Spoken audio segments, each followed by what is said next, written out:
77ನೇ ಗಣರಾಜ್ಯೋತ್ಸವದ ಶುಭಾಶಯಗಳು.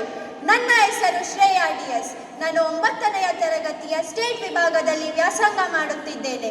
ಇಂದಿನ ಸಂಭ್ರಮದ ಆಚರಣೆಯ ಹಿನ್ನೆಲೆ ಮತ್ತು ಮಹತ್ವವನ್ನು ತಿಳಿಯೋಣ.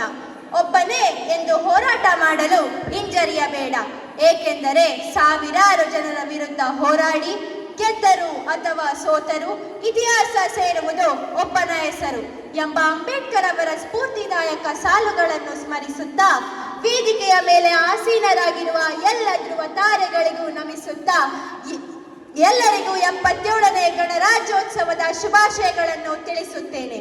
ಜನನಿ ಜನ್ಮಭೂಮಿಶ್ಚ ಸ್ವರ್ಗಾದಪಿ ಗರಿಯಸಿ. ಭಾರತ ನಮ್ಮ ದೇಶ, ನಮ್ಮ ತಾಯಿ, ನಮ್ಮ ದೇಶ ನಮ್ಮ ಹೆಮ್ಮೆ. ಸಾವಿರಾರು ವರ್ಷಗಳ ಗುಲಾಮಗಿರಿಯ ತಂತ್ರದಲ್ಲಿ ಸ್ವಾತಂತ್ರ್ಯ ಪಡೆದು ಗಣತಂತ್ರಕ್ಕೆ ಕಾಲಿಟ್ಟ ಸುದಿನ. 1950 ಜನವರಿ 26ರಂದು ಡಾಕ್ಟರ್ BR ಅಂಬೇಡ್ಕರ್ ಅವರ ನೇತೃತ್ವದಲ್ಲಿ ಭಾರತದ ಸಂವಿಧಾನ ರಚನೆಯಾಯಿತು. ಗಣರಾಜ್ಯೋತ್ಸವವನ್ನು ಗೌರವದಿಂದ ಬಹಳ ಅರ್ಥಪೂರ್ಣವಾಗಿ ಆಚರಿಸುವುದು ಎಲ್ಲ ಭಾರತೀಯರ ಕರ್ತವ್ಯವಾಗಿದೆ. ಸಾವಿರಾರು ಜಾತಿಗಳು, ನೂರಾರು ಭಾಷೆಗಳು, 16 ಮತಧರ್ಮಗಳಿಂದ ತುಂಬಿಕೊಂಡಿರುವ ಭಾರತದಲ್ಲಿ ಕರ್ನಾಟಕ ತನ್ನದೇ ಆದಂತಹ ವಿಶೇಷ ಚರಿತ್ರೆ, ವಿಶಿಷ್ಟ ಪರಂಪರೆಯನ್ನು ಹೊಂದಿದೆ. ಭಾರತೀಯ ಸಮಾಜದಲ್ಲಿ ಅಂತರ್ಗತವಾಗಿರುವ ಸಾಮಾಜಿಕ ಸಮಾನತೆಗಳ ಮೂಲಕ ನಿರಂತರ ಹೋರಾಟ ನಡೆಸಿದೆ. ದೀರ್ಘ ಪರಂಪರೆಯನ್ನು ನಮ್ಮ ಕರ್ನಾಟಕ ಹೊಂದಿದೆ. ಭಾಷೆ ಬೇರೆಯಾದರೇನು, ಭಾವ ಒಂದೇ. ಉತ್ತರದಿಂದ ದಕ್ಷಿಣದವರೆಗೆ, ಪೂರ್ವದಿಂದ ಪಶ್ಚಿಮದವರೆಗೆ ನಾವೆಲ್ಲರೂ ಭಾರತೀಯರು ಒಂದೇ. ನನ್ನ ದೇಶ, ನನ್ನ ಜನ, ನನ್ನ ಮಾನ ಪ್ರಾಣಗನ, ತೀರಿಸುವೆನು ಇದರ ಋಣ ಈ ಒಂದೇ ಜನ್ಮದಿ ಎಂಬ ಮಾತಿನಂತೆ ಭಾರತದ ಇತಿಹಾಸದ ಪುಟಗಳಲ್ಲಿ ಅಚ್ಚರಿಯದಂತೆ ಪೀಳಿಗೆಯಿಂದ ಪೀಳಿಗೆಗೆ ಸಾಗುತ್ತಿರುವುದು ಭಾರತದ ಇತಿಹಾಸಕ್ಕೆ, ವಿಶಿಷ್ಟತೆಗೆ ಹಿಡಿದ ಕನ್ನಡಿಯಂತಿದೆ. ಈ ದಿನದ ನೆನಪಿನ ಹಿನ್ನೆಲೆ ಭಾರತದ ಸ್ವತಂತ್ರ ಚಳುವಳಿಯಲ್ಲಿ ಜನವರಿ 26, 1929ರಂದು ಭಾರತದ ರಾಷ್ಟ್ರೀಯ ಕಾಂಗ್ರೆಸ್ ಪೂರ್ಣ ಸ್ವರಾಜ್ಯ ನಿಲುವನ್ನು ಹೊಂದಿತು.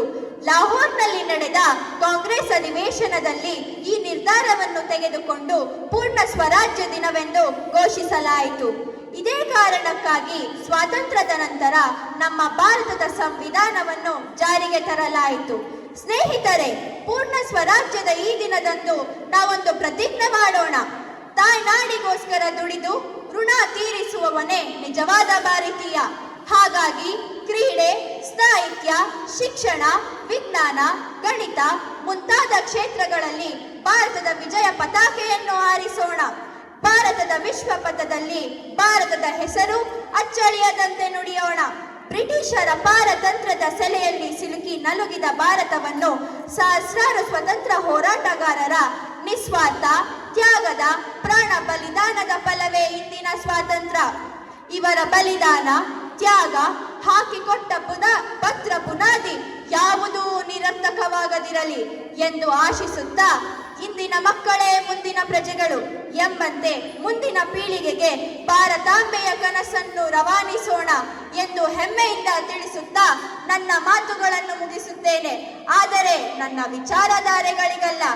ಎಲ್ಲರಿಗೂ ಮತ್ತೊಮ್ಮೆ 77ನೇ ಗಣರಾಜ್ಯೋತ್ಸವದ ಶುಭಾಶಯಗಳನ್ನು ತಿಳಿಸುತ್ತಾ ಇಂದಿನ ವೇದಿಕೆಯಲ್ಲಿ ಮಾತನಾಡಲು ಅವಕಾಶ ಮಾಡಿಕೊಟ್ಟ ಎಲ್ಲ ನನ್ನ ಗುರು ಹಿರಿಯರಿಗೂ ಹೃದಯಪೂರ್ವಕ ನಮನಗಳನ್ನು ತಿಳಿಸುತ್ತೇನೆ. ಬೋಲೋ ಭಾರತ್ ಮಾತಾ ಕಿ ಜೈ. ಜೈ.